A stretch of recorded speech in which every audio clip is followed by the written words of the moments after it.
Sophie Gladima parle simplement d'une tension. Elle a fait face à la presse tout à l'heure. Comment tenir le choc et atténuer les conséquences de cette guerre sur l'économie? Le Bureau Prospective économique fait des propositions au gouvernement. Son coordonnateur Moubarak Lo est l'invité de ce 13h.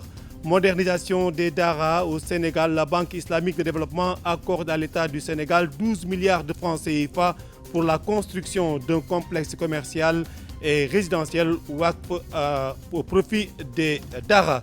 Et puis sur le continent Côte d'Ivoire, Patrick Hachi, reconduit à la primature, Thiemoro Meïle-Koné, nommé vice-président.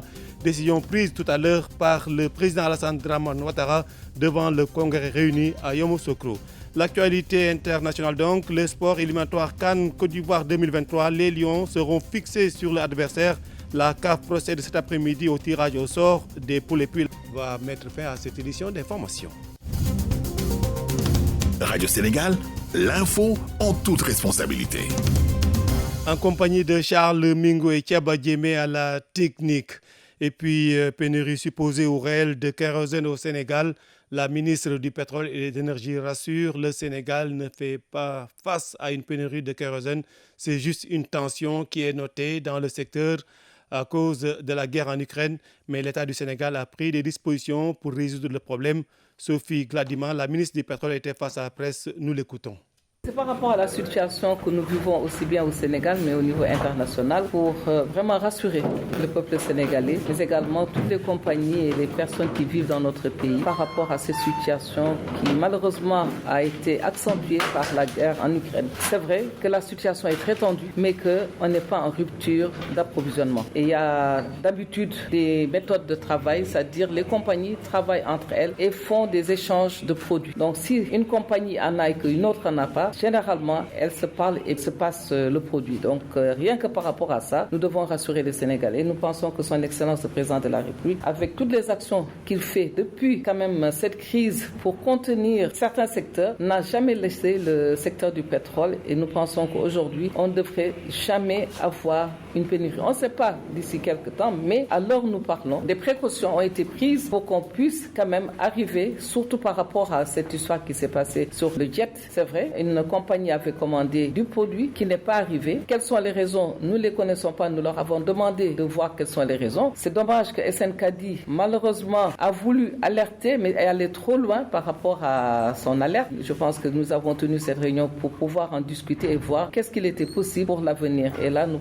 devons rassurer le peuple sénégalais pour dire à l'international également. Aujourd'hui, ce NOTAM va être levé. Une fois levé, toutes les compagnies devraient pouvoir maintenant s'approvisionner au Sénégal. Voilà, Madame Aïssatou Sophie Gladima, la ministre du Pétrole et de l'Énergie, des propos recueillis par Dominique Kama qui promet de revenir en reportage sur ce point de presse. Et justement, comment tenir le choc et atténuer les conséquences de cette guerre sur l'économie. Le Bureau Prospective économique a fait des propositions au gouvernement. Son coordonnateur Moubarak Lo, interrogé par Mohamed Pascal Faye. Il y a un impact. Bien évidemment, il y a toujours des conséquences, mais les conséquences auraient été beaucoup plus douloureuses s'il n'y avait pas l'action du gouvernement. Parce qu'aujourd'hui, le blé, les prix s'enflamment au niveau mondial, le pétrole, et on constate une baisse dans les derniers jours. On espère que ça va se prolonger. Si l'État n'avait pas modifié la politique de subvention en délaissant des taxes et la TVA dans certains domaines, bien évidemment, le coût aurait été beaucoup plus élevé pour les ménages et pour les consommateurs. Maintenant, il est clair que si le pétrole devait atteindre des $150, dépasser $150, cette politique de blocage des prix montrerait forcément ses limites parce que ça va jouer sur le déficit budgétaire. Parce que les taxes pétrolières contribuent beaucoup à approvisionner le budget de l'État. L'économiste Moubarak Lo, téléphone de Mohamed Pascal Faye. Je rappelle qu'il est notre invité en fin d'édition. Ça circule difficilement dans la capitale, surtout en cette période de Ramadan. Les travaux du bus transit rapide ne sont pas pour arranger les choses. C'est le cas au niveau des allées centenaires et du rond-point RTS. Les travaux du BRT ont causé beaucoup de désagréments. Notre reporter Maïmouna Sek est allé à la rencontre des personnes impactées, des commerçants et laveurs de voitures pour la plupart. Voici son reportage. Autour d'un camion-citerne, des ouvriers à l'œuvre. Nous sommes aux allées centenaires, le lieu méconnaissable à cause des travaux du BRT. Impactés par ces travaux, les jeunes laveurs de véhicules parlent de manque à gagner énorme. Rien ne marche en ce moment à cause des travaux. On pouvait laver 5 voitures, voire même plus, et on pouvait gagner 5 000 francs. Ibrahim Sek est concessionnaire de véhicules établi en face du Césac. Lui aussi éprouve beaucoup de difficultés dans la livraison de ses véhicules. Déjà, quand ils sont venus une première fois, ils nous ont demandé de reculer d'abord. Maintenant, au lieu de nous créer une passerelle pour pouvoir vraiment faire passer les véhicules, et même les personnes, ils n'ont rien fait pour nous. Nous sommes là bloqués, cloîtrés. Il y a énormément de véhicules qu'on a vendus et qu'on n'arrive pas à livrer. Voilà, on n'a pas d'issue de sortie. Moudou Diaoufal est aussi impacté par ces travaux du BRT. Difficile pour ce marchand d'écouler ses produits à cause de la poussière. Je vends des tapis de décoration pour véhicules, mais la poussière abîme tous mes bagages. Le malheur des uns fait le bonheur des autres. Certains marchands ambulants profitent bien de la situation. Tout marche à merveille avec le ralentissement des voitures. J'en profite pour vendre mes produits. Que les travaux durent. Ces travaux du bus rapide transit sont censés améliorer la mobilité à Dakar. En attendant, usagers et automobilistes devront prendre leur mal en patience. Pendant ce temps, sur les rails, ça roule sans problème. Le train express régional a fini de changer le quotidien de beaucoup de Sénégalais. Ils ne perdent plus de temps pour rallier leur domicile, surtout en ce mois de Ramadan. Notre reporter Mansourba a fait le voyage avec eux. Entre satisfaction et doléance, ils donnent leurs avis. De Dakar à Bargny, à bord du TER. Voici son reportage. 17h50 à la gare de Dakar, c'est la grande affluence pour prendre le TER. 2 longues files d'attente sont formées, l'une pour l'achat de tickets, l'autre pour ceux qui en ont déjà. Le tout sous l'œil vigilant des forces de l'ordre qui se faufilent entre les gens pour organiser les rangs. Cherfal, usager, rentre à Pikine. Nous décidons de prendre le TER avec lui. C'est une bonne chose qui est arrivée à son heure. Vraiment, sur le plan économique, on y gagne. Sur le plan temps aussi, on y gagne. Parce que moi, ça fait des années, je n'ai pas fait la prière du Timis chez moi. Mais avec le TER, j'arrive à le faire. Il est 18h10, l'heure du départ. Destination Diamniadio. Prochain arrêt, Koloban. À l'intérieur, le débat sur l'utilité du train est devenu quasi quotidien.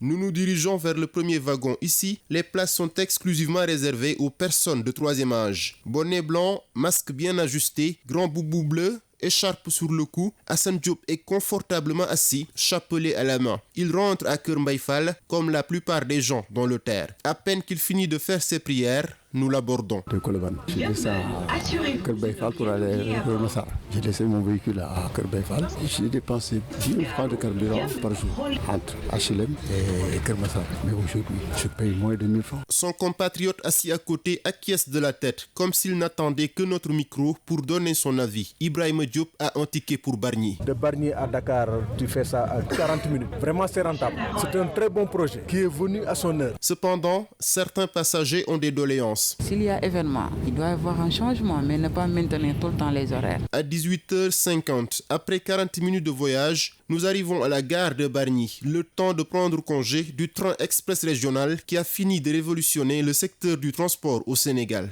Entré en service en décembre dernier, le TER transporte quotidiennement 50 000 passagers pour un objectif de 150 000 à terme, selon le ministre des Transports terrestres et des Infrastructures, Mansour Faye. La bonne info, c'est Radio Sénégal. Voilà, il est 13h09. Le processus modernisation des Dara au Sénégal, le processus est en cours et ça avance. 12 milliards de francs CFA de la Banque islamique de développement accordés à l'État pour construire un complexe commercial et résidentiel WACF au profit des Dara. L'accord a été signé à Jeddah, en Arabie Saoudite, entre la Banque islamique de développement, le ministre sénégalais de l'économie, du plan et de la coopération, Amadou Hott, en présence également du ministre des Infrastructures, des Transports terrestres et du désenclavement, Mansour Faye. Et cet accord a été salué par le premier vice-président de la Fédération nationale des associations d'écoles coraniques au Sénégal, Imam Adama Seck, au téléphone de Wouri Diallo. Très bonne nouvelle que nous accueillons à bras ouverts. On peut dire que ça vient juste à son heure, raison pour laquelle nous souhaitons l'exécution effective de ce projet, qui est un très grand projet, qui va servir les Dara. Nous avions travaillé là-dessus avec le ministère de l'Éducation nationale. signature de 12 milliards qui va générer d'autres appuis et soutiens à l'endroit des Dara. Nous ne pouvons que le saluer, que la fédération soit au courant et impliquée. Ce qui veut dire que vous n'avez pas encore été impliqué, c'est ça? À ma connaissance, nous ne sommes pas encore impliqués, mais nous espérons que vraiment ça ne va pas tarder de nous impliquer en tant qu'institution coranique, dignement représenter les maîtres coraniques et qui est l'interlocuteur crédible de l'État du Sénégal en matière d'enseignement coranique. Voilà, Imam Adama Seck, le premier vice-président de la Fédération nationale des associations d'écoles coraniques du Sénégal. Parlons à présent de politique avec ces élections législatives du 31 juillet. La diminution du nombre de sièges de députés sur la proportionnelle n'est pas sans conséquence. D'après l'expert électoral Djibril Nying, cela va favoriser davantage la bipolarisation de notre système démocratique. Pire, la suppression du plus fort reste est un coup dur porté à la démocratie. Ousmane Beng. Pas d'augmentation du nombre de députés à la prochaine législature. Par contre, les 7 sièges recherchés pour les départements de Keur Massar, Mbour, Thiès, entre autres, sont à dénicher de la proportionnelle qui passe de 60 à 53 sièges. D'après l'expert électoral Djibril Nying, il y a bien des conséquences dans cette nouvelle loi. Parce qu'en diminuant le nombre de sièges de la liste nationale, le quotient va s'élever. Et donc, ce quotient sera difficile à remplir par un certain nombre de partis. Comme je vous ai dit, cela va renforcer simplement, parce que c'est le Raougadou qui va s'imposer davantage, et cela va renforcer simplement la bipolarisation de la vie politique sénégalaise entre le pouvoir et l'opposition, n'est-ce pas, dans des proportions qui vont faire en sorte que c'est le pouvoir qui gardera l'essentiel des pouvoirs. Et on aura une opposition symbolique. Et ceci ne permet pas au Sénégal, n'est-ce pas, de sortir de cette bipolarisation et d'entrer dans une démocratie apaisée, inclusive, participative et délibérative. Et le coup le plus dur porté à la démocratie, c'est selon lui la suppression du plus fort reste. Le plus fort reste qui permettait de renforcer le pluralisme par la représentation des petits partis, risque de disparaître simplement parce que le quotient va être élevé. La suppression du plus fort reste est un coup dur porté à la démocratie. Ça va être donc véritablement un recul, n'est-ce pas, de la démocratie dans notre pays. Pour rappel, l'opposition et majorité étaient tombées d'accord pour l'augmentation du nombre de députés de 165 à 172. Mais au finish, ce n'est pas le cas. L'amendement introduit par le pouvoir a proposé de maintenir le nombre de députés pour la prochaine législature. L'Alliance des syndicats autonomes de la santé a dévoilé son 4e plan d'action. Elle annonce une grève de 72 heures demain, jeudi et vendredi en soutien aux camarades de Louga. Les camarades de Mbalo de Thiam prévoient un sit-in national le 27 avril. Il sera suivi d'une autre grève de 112 heures avec seulement le respect des urgences les 4, 5 et 6 mai. Les syndicats de santé réclament entre autres un nouveau système de rémunération. Et puis, situation de la pandémie liée au coronavirus au Sénégal, le bulletin du jour du ministère de la Santé fait état d'une nouvelle contamination sur 647 tests réalisés. On note aussi un patient guéri, un malade en réanimation et aucun décès lié à la maladie. Le Sénégal compte actuellement 20 patients sous traitement. Autre chose à Tambacounda, en ce mois béni de Ramadan, un élan de solidarité est développé pour soutenir des ménages démunis. Il s'agit de permettre aux fidèles musulmans en situation de vulnérabilité de bénéficier de kits alimentaires consistants pour passer ce mois en toute quiétude. En ce moment, Sadio. Pour permettre à des fidèles musulmans et autres responsables de famille qui peinent souvent à faire face aux dépenses liées au mois béni de Ramadan, des élans de solidarité sont développés à Tambacounda. Ainsi, à travers l'association Ambekoun Solidarité appuyée par Life ONG, 225 ménages ont bénéficié de kits alimentaires. Boubacar Sangaré, secrétaire exécutif de l'association Ambekoun Solidarité. Après l'édition du mois de décembre, cette donation qui va concerner 225 ménages dont 100 handicapés qui sont dans les différents quartiers de la commune de Tamba. Le budget de cette opération est de 9 750 000 francs CFA. Et chaque kit alimentaire est composé d'un sac de riz, de 25 kg de mil, de dattes, de thé, de sucre, d'huile, d'oignon et de tomates. Donc l'objectif est de permettre à ces ménages d'avoir un kit alimentaire qui leur permet de passer le mois de Ramadan en toute tranquillité. Je suis vraiment contente car je suis toujours à la recherche de l'aide pour la famille. Mais un tel appui me soulage beaucoup. Ousseinou Sissé, le vice-président de l'association des handicapés du département de Tambacounda. On nous a attribué des dons du Ramadan, c'est formidable. Vraiment, si ça continue comme ça, c'est bon. En plus, des responsables politiques initient des ndogou à distribuer aux personnes en situation de précarité. Mamadou Kassé, président du conseil départemental de Tambacounda, par ailleurs directeur général de la SICAP. Il y a des kits qui sont là et qui sont destinés à tout le monde, à tous ceux qui sont venus en fait à ce ndogou et qui repartiront avec un petit kit. Maintenant, derrière, il y a des aides qui sont beaucoup plus ciblées et que nous avons triées sur le volet pour les aider de manière spécifique, soit financièrement, soit par un kit alimentaire. Le ministre des Forces armées, Maître Sidiki Kaba, l'association Dir El Khair Amana Project, la société Salam Transport et d'autres mécènes ont également distribué des dizaines de kits alimentaires à des chefs de famille les plus démunis. Ansoumana Sadio, Tambacounda pour Radio Sénégal. Le monde bouge et vous devez le savoir. C'est pourquoi Radio Sénégal vous tient informé des faits, gestes et paroles qui impactent la marche du monde. C'est géo, c'est politique et c'est international. Je vous le disais dans les titres, en Côte d'Ivoire, devant le Congrès réuni ce mardi à Yamoussoukro, Alassane Dramane Ouattara a annoncé la reconduction de Patrick Achi à la tête du gouvernement ivoirien et proposé la nomination de Thiemoko Meïlé Koné à la vice-présidence. Ce dernier qui était jusqu'ici le gouverneur de la BCEAO. L'adresse a duré environ une demi-heure. Patrick Achi sera chargé de conduire une équipe resserrée d'une trentaine de membres contre 41 dans le précédent gouvernement. La Russie, qui équipe l'armée malienne, la junte militaire au pouvoir, a reçu de nouveaux hélicoptères de combat et des radars de 4e génération et d'autres équipements. C'est le deuxième lot d'équipements militaires en provenance de la Russie reçu par le Mali. En Guinée, un recensement général de la population avant des élections, c'est l'un des préalables du gouvernement mis en place par la junte. Une position critiquée par des opposants qui l'accusent de jouer la montre. Le ministre de l'administration du territoire et de la décentralisation, Mori Kondé, a détaillé 10 étapes clés devant mener à la restitution du pouvoir à des civils sans donner de calendrier ni fixer d'échéance. Et puis la Cour pénale spéciale centrafricaine ouvre son premier procès. Les premiers accusés sont d'anciens miliciens du groupe 3R, accusés de crimes de guerre et de crimes contre l'humanité. Cette juridiction hybride composée de magistrats locaux et internationaux a pour mandat d'enquêter et de poursuivre les violations graves des droits humains commises dans le pays depuis 2003. Et puis en Afghanistan, 2 explosions ont frappé ce matin une école pour garçons d'un quartier de Kaboul, la capitale, faisant au moins 6 morts. L'établissement est peuplé d'élèves issus de la minorité chiite Hazara, cible des terroristes de l'État islamique. Radio Sénégal, les sports.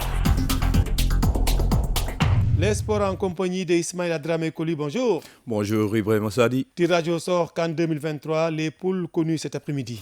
La Confédération africaine de football va effectuer aujourd'hui à 17h30 le tirage au sort des groupes pour les éliminatoires de la CAN 2023 en Côte d'Ivoire. 48 équipes sont concernées par ce tirage. Le champion d'Afrique en titre, le Sénégal, loge dans le chapeau 1. Arnaud Diouf nous en dit plus. Dans le chapeau, on retrouve le pays organisateur, la Côte d'Ivoire, le champion en titre, le Sénégal et l'Égypte, l'équipe la plus titrée du continent. Le Cameroun est également dans ce chapeau. En plus de ces ténors, d'autres grandes nations figurent dans ce chapeau. Il s'agit de la Tunisie, de l'Algérie, du Mali, du Burkina Faso, du Ghana et de la République démocratique du Congo. Dans le chapeau 2 sont présentes des équipes comme l'Afrique du Sud, la Guinée, le Gabon et la Zambie. Les éliminatoires devraient démarrer en juin prochain avec les 4 premières journées, puis les 2 dernières en septembre. Mais ils ont été rallongés par la Confédération africaine de football. L'objectif étant de permettre aux mondialistes, c'est-à-dire le Sénégal, le Maroc, le Cameroun, la Tunisie et le Ghana, de bien se préparer. Les 2 premières journées auront donc lieu du 30 mai au 14 juin. Les 2 suivantes du 19 au 27 septembre et les 2 dernières du 20 au 28 mars 2023. Merci à vous, Haroun Diouf. Les 48 équipes concernées par ce tirage seront réparties en 4 chapeaux de 12 équipes. Ce grand événement sportif sera retransmis en direct dans la radio de tout le Sénégal, prise d'antenne à 17h. Tous les membres du Desk Sport de Radio Sénégal vont vous faire vivre les temps forts de ce tirage au sort. Rendez-vous est pris. En fin de contrat en 2023, Dramé, Sadio Mané devrait prolonger son contrat avec Liverpool. En tout cas, en coulisses, il se murmure que l'international sénégalais serait entré en négociation avec la direction des Reds pour une prolongation avec augmentation de salaire. Un contrat de 5 ans serait déjà sur la table.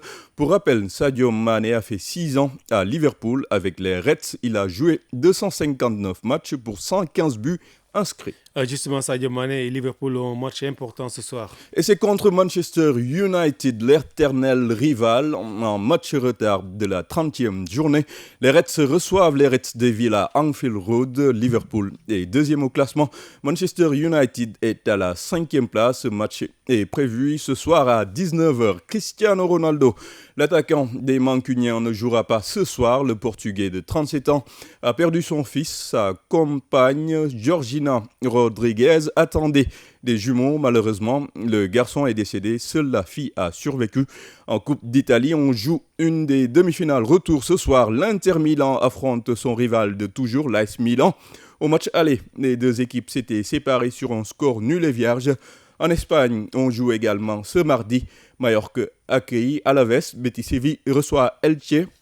Et le choc de ce soir va opposer Villarreal de Boulaïdia à Valence. Et puis, à Dramé, on termine avec la balle ovale. En rugby, exactement, le sélectionneur de l'équipe nationale masculine du Sénégal, Gora Faye, a publié hier la liste des 12 joueurs qui prendront part à la Coupe d'Afrique qui se déroulera à Kampala, en Ouganda, du 23 au 24 avril 2022. Le Sénégal affronte samedi le Kenya. L'équipe qui va remporter cette rencontre sera qualifiée au second tour. Et c'est tout pour le sport. Exactement. Merci, rendez-vous est pris à 17h pour le tirage au sort de la CAN 2023 prévue en Côte d'Ivoire. Radio Sénégal. L'invité de la rédaction. Il s'agit de Moubarak Lo, c'est le coordonnateur du Bureau prospective économique. C'est pour parler des conséquences de la guerre en Ukraine, une guerre qui a impacté l'économie mondiale. Et le Bureau prospective économique a publié une note à l'intention du gouvernement pour tenir le choc. Entretien avec Mohamed Pascal Faye. Le BPE du gouvernement du Sénégal vient de publier une note qui fournit une évaluation de l'impact potentiel du conflit en Ukraine sur l'économie sénégalaise, ce sur la base des chocs observés et anticipés. Vous soulignez que la hausse des prix internationaux des denrées alimentaires, de l'énergie ou encore des engrais pourrait accélérer l'inflation au Sénégal et creuser davantage les déficits commerciaux et budgétaires. Commentaire? Bien évidemment, aujourd'hui, le monde entier est concerné par ce qui se passe en Ukraine. Parce que l'Ukraine et la Russie, même si ce ne sont pas des pays très importants économiquement dans le monde, qui possèdent des matières premières stratégiques ou des produits agricoles importants, comme le blé. Concernant les matières premières, il y a le pétrole et le gaz. Un pays comme le Sénégal ne peut pas ne pas être concerné. Vous suggérez au gouvernement de maintenir la politique de soutien au pouvoir d'achat face au risque de baisse de la consommation des ménages, ce qui est déjà fait, mais sans beaucoup d'impact. Il y a un impact. Bien évidemment, il y a toujours des conséquences, mais les conséquences auraient été beaucoup plus douloureuses s'il n'y avait pas le soutien du gouvernement. Parce qu'aujourd'hui, le blé, les prix s'enflamment au niveau mondial, le pétrole, et on constate une baisse dans les derniers jours. On espère que ça va se prolonger. Si l'État n'avait pas modifié la politique de subvention en délaissant des taxes et la TVA dans certains domaines, bien évidemment, le coût aurait été beaucoup plus élevé pour les ménages et pour les consommateurs. Maintenant, il est clair que si le pétrole devait atteindre des $150, dépasser $150, cette politique de blocage des prix montrerait forcément ses limites parce que ça va jouer sur le déficit budgétaire. Parce que les taxes pétrolières contribuent beaucoup à approvisionner budget de l'État. Si l'État devait renoncer aux taxes ou bien rembourser les compagnies qui fournissent bien évidemment, ça va jouer sur la dépense publique. Et donc, ça peut creuser le déficit budgétaire qui est aujourd'hui autour de 6% et qui pourrait aller jusqu'à 10%. Pour mitiger le risque d'augmentation de l'insécurité alimentaire, vous avez fait des propositions. Lesquelles exactement? Bon, d'abord, pour essayer coûte que coûte de se départir de la dépendance des produits importés, comme le blé. Mais aujourd'hui, pratiquement, on ne peut pas faire un pain au Sénégal sans utiliser le blé importé. Donc, comme les recherches ont montré que le blé se cultivait au Sénégal, il faudrait accélérer l'expérimentation et le développement de la culture du blé dans les zones du pays qui sont favorables à la culture du blé. Donc ça peut être une première piste. La deuxième piste est d'utiliser les céréales locales qui sont déjà là. Et les recherches de l'Institut technologique alimentaire ont montré qu'on peut faire du pain avec du mil, voire même un dosage. Parce que l'important, c'est de réduire la consommation. Donc là où on faisait 100% de blé, on peut toujours faire 50% de blé et 50% de mil. Donc il y a même le projet qu'on appelait Tamis Blé, en mêlant le mil et le blé. Concernant le pétrole, à partir de 2023, l'exploitation va pouvoir se faire au Sénégal, mais le pétrole brut ne permet pas de satisfaire les besoins du marché. Il faudrait renforcer les capacités de raffinage. On va même payer une nouvelle raffinerie, y compris dans le cadre d'un partenariat public-privé. Donc, mais il ne faut pas attendre 2023 pour le faire. C'est des choses qu'il faut démarrer dès maintenant, aménager un cadre incitatif pour encourager la création d'une deuxième raffinerie. Moubarak Lo, coordonnateur du bureau prospective économique du gouvernement du Sénégal, Radio Sénégal, vous remercie. Édition mise en onde par Charles Mingou, Thiaba Diémé, Marie-Claire Sen, à la distribution Ousmane Diop, à la fabrication Marianne Ndiaye, réalisation, coordination d'Arambaï Ousmane Beng. L'info continue sur Radio Sénégal. Merci.